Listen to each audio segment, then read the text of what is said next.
எல்லாருக்கும் வணக்கம். நான் ஓம் பிரகாஷ் பேசுகிறேன். இது வரைக்கும் நீங்கள் இந்த சேனலை சப்ஸ்கிரைப் பண்ணிக்கோங்க. அது மட்டும் இல்லாமல் பக்கத்தில் இருக்க பெல் பட்டனையும் கிளிக் பண்ணி வச்சுக்கோங்க. அப்போ தான் நம்ம சேனலில் போகிற எல்லா வீடியோஸும் வந்து உங்களுக்கு நோட்டிஃபிகேஷனில் காமிக்கும். மேலும் ஜோதிடம் சம்மந்தமாக உங்கள் சொந்த ஜாதகத்தை பற்றி ஏதாவது கேள்வியோ அல்லது சந்தேகமோ இருந்துச்சு அப்படின்னா கீழே கமெண்ட் பாக்ஸில் கமெண்ட் பண்ணுங்கள். முடிஞ்ச வரைக்கும் எல்லா கமெண்ட்ஸ்க்கும் நான் ரிப்ளை பண்ணுறேங்க. அது மட்டும் இல்லாமல் உங்களுக்கு வந்து உங்களோட சுய ஜாதகத்தை பற்றி முழுசாக தெரிஞ்சுக்கணும், அஸ்ட்ராலஜி கன்சல்டேஷன் அதாவது ஜோதிடம் சம்மந்தமான ஆலோசனைகளுக்கு கீழே வந்து என்னோடய வாட்ஸ்அப் நம்பர் கொடுத்துருக்கேன். நீங்கள் வந்து அந்த நம்பருக்கு வந்து தொடர்பு கொள்ளலாம். கீழே டிஸ்கிரிப்ஷனில் நம்பர் வந்து கொடுத்துருக்கேங்க. இதோட நம்ம என்ன பார்க்க போகிறோம் அப்படின்னா, மீன ராசியில் பிறந்தவனுக்கு 2024ஆம் ஆண்டு ஜூலை மாத ராசி பலன்களை பற்றி நம்ம தெளிவாக பார்க்க போகிறோம். இந்த ஜூலை மாதம் என்னென்ன மாற்றங்களை கொடுக்க போது, என்னென்ன புது புது விஷயம் எனக்கு காத்துட்டு இருக்குன்னு சொல்லிட்டு தெளிவாக பார்க்கலாம் வாங்க. இதோட மட்டும் இல்லாமல் இந்த மாதம் குறிப்பாக 2 கிரகங்கள் ரொம்ப வலுவாக இருக்குங்க. 2 கிரகங்கள் நல்ல ஒரு ஆதாயம், நல்ல ஒரு ஏற்றமும் காத்துட்டு இருக்கு. அது யார் யாருன்னு சொல்லி தெளிவாக பார்க்கலாம் வாங்க. மீனராசி அதிபதி யாருன்னு பார்த்தீங்கன்னா குரு பகவான். மீனராசி கால புருஷனுக்கு 12வது ராசியாக வருதுங்க. நட்சத்திரங்களை பொறுத்த வரைக்கும் மீனராசியில் பூரட்டாதி 4ஆம் பாதமும், உதரட்டாதி முதல் 4 அட்சர பாதங்களையும், ரேவதி முதல் 4 அட்சர பாதங்களையும் கொண்டுள்ள ஒரு ராசி தாங்க இந்த மீனராசி. மீனராசியை பொறுத்த வரைக்கும் இந்த காலகட்டம் எப்படி இருக்கும், அதாவது இந்த மாதிரி முதல் பகுதியில் வந்து பார்த்தீங்கன்னா ராசிக்கு 2ஆம் இடத்துல செவ்வாயும், மாதிரி 2வது பகுதியில் ராசிக்கு 3ஆம் இடத்துல செவ்வாயும் குருவும் சேர்ந்திருப்பாங்க. இது ஒரு நல்ல ஒரு அமைப்பு அப்படின்னே சொல்லலாம். ஸோ வருமானத்தை பொறுத்த வரைக்கும் இந்த காலகட்டம் பார்த்தீங்கன்னா ஜனாதிபதி வலுவாக இருக்கிறனால வருமானம் நல்லா இருக்கும். ஓரளவுக்கு பண வரவு கண்டிப்பாக இருக்கும். செல்வ செழிப்பை பொறுத்த வரைக்கும் ஓரளவுக்கு செல்வ நிலை நல்லாவே இருக்கும். பொருளாதார ரீதியாக நல்ல ஒரு முன்னேற்றம் கண்டிப்பாக உண்டு இந்த காலகட்டத்தை பொறுத்த வரைக்கும். ஆனால் இந்த மாதிரி 2வது பகுதியில் பார்த்தீங்கன்னா ராசிக்கு 3ஆம் இடத்துல செவ்வாய் வந்து பயிற்சி ஆவார். குறிப்பாக இந்த ஜூலை மாதம் 13ஆம் தேதி ராசிக்கு 3ஆம் இடத்துக்கு செவ்வாய் பயிற்சி ஆவாருங்க. அதே மாதிரி ராசிக்கு 12ஆம் இடத்துல சனி பகவான் வக்ரமாக இருக்கார். ஸோ இந்த காலகட்டத்தை பொறுத்த வரைக்கும் பார்த்தீங்கன்னா இந்த வருமானம் எந்த அளவுக்கு இருக்கோ அதுக்கேற்ற மாதிரி செலவும் இருக்கும். சரிங்களா? இப்போ வருமானத்தை பொறுத்தவரை இந்த மாதிரி முதல் பகுதி நல்லா இருக்கும். ஆனால் 2வது பகுதி கொஞ்சம் செலவுகள் கொஞ்சம் அதிகமாக இருக்கும் அப்படின்னு சொல்லலாம். அதோட மட்டும் இல்லாமல் பாக்கியாதிபதி பாக்கியத்தை பார்க்கறதுனால கண்டிப்பாக இந்த காலகட்டத்தை பொறுத்த வரைக்கும் திருமண வாழ்க்கை நல்லா இருக்கும். மேலும் வந்து பார்த்தீங்கன்னா ராசிக்கு 5ஆம் இடத்துல புதனும் சுக்கிரனும் இந்த மாசிய முதல் பகுதியில் சேர்ந்திருக்கிறது ஒரு நல்ல ஒரு அமைப்பு அப்படின்னு சொல்லலாம். ஏன்னா இந்த காலகட்டத்தை பொறுத்த வரைக்கும் பார்த்தீங்கன்னா இல்லற வாழ்க்கை ஓரளவுக்கு நல்லா இருக்குங்க. குடும்பம் நல்லா இருக்கும். குடும்பத்தில் இருந்த பிரச்சனைகள், குழப்பங்கள், மனஸ்தாபங்கள் கண்டிப்பாக சரியாகும். ஏன்னா இன்றைய காலகட்டத்தில் நிறைய மீனராசிக்காரர்களுக்கு வந்து அந்த குடும்ப வாழ்க்கை நிறைய பிரச்சனை இருக்கு. அதே மாதிரி செலவுகள் அதிகமாக இருக்கு. சேவிங்ஸ் ரொம்ப கஷ்டமா இருக்கும். அது மட்டும் இல்லாமல் 6ஆம் இடத்துல சனி பகவான் பார்க்கறதுனால கொஞ்சம் ஹெல்த் சம்மந்தப்பட்ட விஷயத்தில் கொஞ்சம் பிரச்சனைகள் நிறைய பேருக்கு இருக்கும். ஒரு சில பேருக்கு பார்த்தீங்கன்னா கொஞ்சம் வாழ்க்கையே கொஞ்சம் பிரச்சனை, ஒரு போராட்டமாக ஒரு மாதிரி சலிப்பொடியே ஓடிட்டு இருக்கும். ஸோ அப்படிப்பட்டவங்களுக்கு பார்த்தீங்கன்னா இந்த காலகட்டத்தில் கொஞ்சம் வந்து ஒரு ரிலாக்ஸேஷன் கண்டிப்பாக கிடைக்கும் அப்படின்னு சொல்லலாம். கடவுளுடைய அனைவருக்கும் பரிபூர்ணமாக வந்து அதிர்ஷ்டம் உங்களுக்கு கைகூடக்கூடிய ஒரு காலகட்டமாக தான் இந்த காலகட்டம் இருக்கும். குறிப்பாக காதல் வாழ்க்கை இருக்கணும். இந்த காதல் வாழ்க்கை வந்து திருமணத்திலவே முடியறதுக்கான வாய்ப்புகள் இருக்கு. காதல் வாழ்க்கை ஓரளவுக்கு நல்லாவே இருக்கும் இந்த காலகட்டத்தை பொறுத்த வரைக்கும். அது மட்டும் இல்லாமல் இந்த மாற்றிய முதல் பகுதியில் ராசிக்கு 10ஆம் இடத்த சூரியன் தொடர்பு கொண்டதுனால இந்த பட்டம், பதவி, பெயர், புகழ், அந்தஸ்து சம்பந்தப்பட்ட விஷயங்கள் கண்டிப்பாக நல்லா இருக்கும்.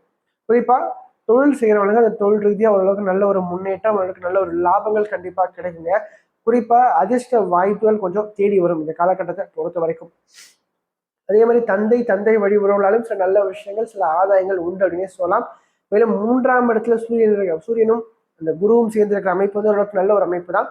மேலும் ஏன்னா இந்த உபதேசஸ்தானத்துல இந்த ஒரு பாபகிரகம் போய் சேர்றது சிறப்பு தான். என்ன பண்ணுவோம், வெற்றிகளை கொடுக்கும். வாழ்க்கையில இந்த கோர்ட்டு கேஸு வம்பு வழக்குன்னு சொல்லிட்டு அந்த வழக்குகள் உங்களுக்கு சாதகமா அமையக்கூடிய ஒரு தருணமா இந்த தருணம் இருக்க போகுது அப்படின்னு சொல்லலாம். அதோட மட்டும் இல்லாம இந்த மாதத்துடைய 2வது பகுதியில பாத்தீங்கன்னா ராசிக்கு 6ஆம் இடத்துல புதன் மறைவார். முதல் பகுதியில ராசிக்கு 5ஆம் இடத்துல புதன் இருப்பாருங்க. 2வது பகுதியில ராசிக்கு 6ஆம் இடத்துக்கு புதன் பயிற்சி ஆகலாம். இந்த முதல் பகுதியில திருமண வாழ்க்கை, குடும்ப வாழ்க்கை நல்லா இருக்குங்க. 2வது பகுதியில் பார்த்தீங்கன்னா கொஞ்சம் சின்ன சின்ன சலசலப்புகள், சின்ன சின்ன கருத்து வேறுபாடுகள் வந்து போகும். ஏன்னா சனி பார்வையில புதன் இருப்பார். அப்போ கொஞ்சம் நீங்க விட்டு கொடுத்து போகணும், அனுசரிச்சு போகணும். ஏன்னா 5ஆம் இடத்துல சூரியனும் சேர்ந்திருப்பார், சுக்கரனோட சேர்ந்திருப்பார். 6ஆம் அதிபதியும் 8ஆம் அதிபதியும் கூடிய 5ஆம் இடத்துல கொஞ்சம் வந்து எண்ணங்கள் தடுமாறும். குறிப்பா எதிர்பாலும் சம்பந்தப்பட்ட நபர்கள் கிட்ட கொஞ்சம் நீங்க பார்த்து கவனமா இருக்கணும் அப்படின்னு சொல்லலாம். சரிங்களா? ஏன்னா உங்களுக்கு ஒரு அவப்பெயர் ஏற்படுறதுக்கான வாய்ப்புகள் இருக்கு. கொஞ்சம் கவனம் அதிகமா தேவை அப்படின்னு சொல்லலாம். எண்ணங்களாலேயே சில சிக்கல்களை நீங்க போய் மாட்டிப்பீங்க அப்படின்னு சொல்லலாம்.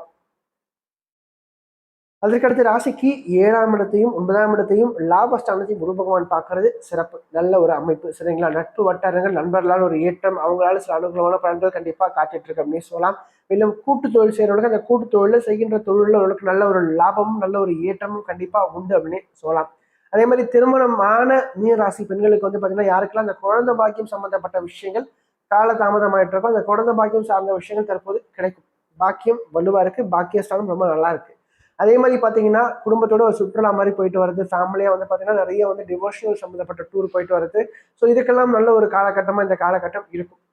அதே மாதிரி ஃபினான்ஷியலாக பொருளாதார ரீதியாக பார்த்தீங்கன்னா இந்த காலகட்டம் உங்களுக்கு நல்லாவே இருக்குங்க. ஆனால் எந்த அளவுக்கு வருமானம் உங்களுக்கு வருதோ அதே மாதிரி கொஞ்சம் செலவுகளும் கண்டிப்பாக காத்துட்டு இருக்கு அப்படின்னு சொல்லலாம். முடிஞ்ச வரைக்கும் சேவிங்ஸை அதிகப்படுத்தி வச்சுக்கோங்க.